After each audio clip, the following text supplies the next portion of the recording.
Kewenangan Munas untuk memilih ketua dewan-dewan yang ada di Golkar itu disetujui dalam rapat-rapat komisi tadi, dan apakah memang penghapusan kewenangan Munas untuk memilih ketua memindahkannya kepada itu adalah untuk memuluskan niat Pak Jokowi untuk bergabung di Partai Golkar gitu. Terima kasih Pak Bahlil.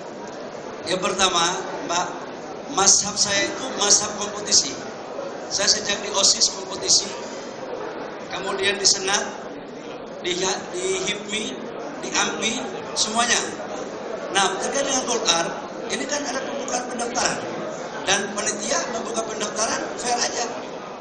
Saya boleh dicek. Nggak pernah saya meminta untuk teman atau siapapun kompetitor yang saya suruh mundur. Nggak ada. Saya ikut aja, tapi memang kali ini yang lolos verifikasi cuma saya oleh PSC.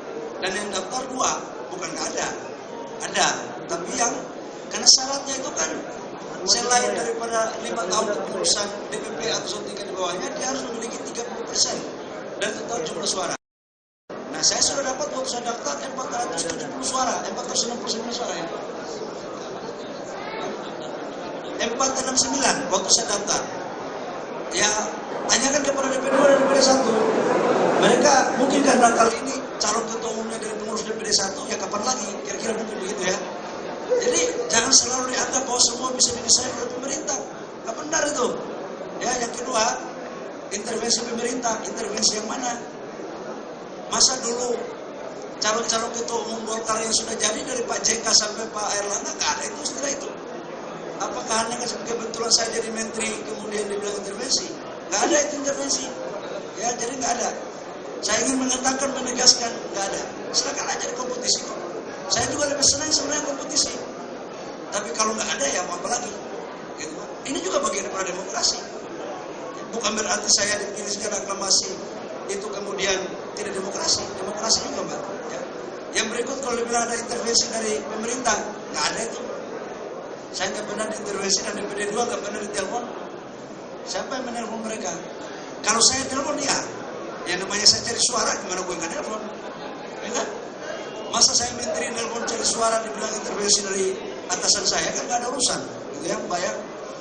Yang berikut menyangkut dengan dewan. Jadi gini, tujuan Munas itu ada 3 keputusan di dalam mekanisme anggaran dasar kita sebenarnya.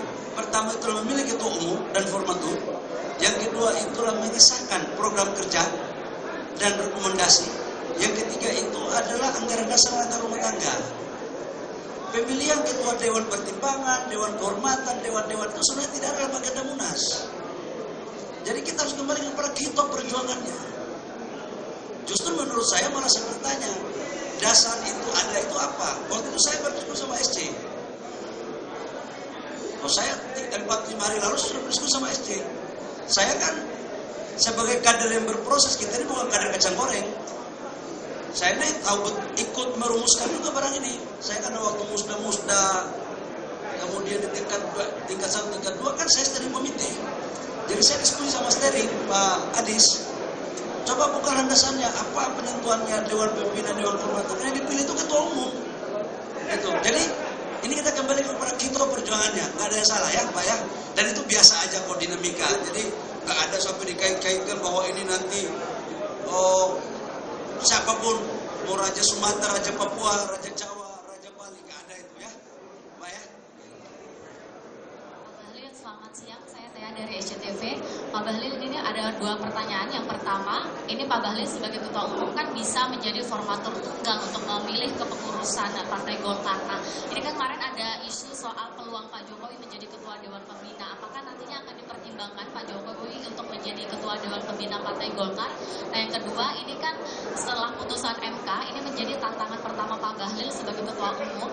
Ini kan nanti peta politik kemungkinan akan berubah, banyak yang berubah di daerah-daerah, terutama di DKI. Bagaimana cara Pak Bahlil untuk mengatasi putusan MK ini ke depannya dan membuat Kim ini tetap solid gitu Pak? Terima kasih.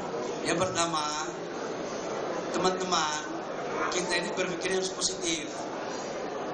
Jangan selalu negatif terus. Makanya bangsa ini gak maju gara-gara, bukan bangsa ini terlambat maju itu gara-gara pikiran kita terlalu negatif duluan. Jadi nggak ada sampai urusan Pak Presiden Jokowi mau jadi ketua Dewan Pembina itu sampai dengan hari ini nggak ada. Ya, saya berdiskusi kok nggak ada. Jadi nggak benar itu pikiran itu. Tapi kita nggak boleh melarang orang berasumsi. Negara kita kan demokrasi. Ya mudah-mudahan aja orang itu kalau ngomong kalau doanya diijabah oleh Allah, jangan marah saya loh. Ya. Kan bukan kita mau, tapi kalau kalian doa begitu terus, doanya diijabah oleh Allah. Kalau jadi, paten barang itu kan. Jadi nggak ada itu ya, Pak ya. Yang kedua menyangkut dengan urusan pilkada, ya saya kan baru terpilih jadi ketua umum. Keputusan MK pun belum saya baca. Tapi saya yakinkan bahwa koalisi Indonesia Maju solid dan namanya politik itu dinamis, ya dinamis. Politik itu bukan 1+1=2. Nanti kita lihat 1-2 hari ke depan. Habis ini saya akan ketemu sama ketua fraksi, kemudian saya ngecek apa yang terjadi pada keputusan MK. Setelah itu malam baru saya merumuskan dengan beberapa teman-teman langkah-langkah tentang Partai Golkar dalam menghadapi pilkada. Oke.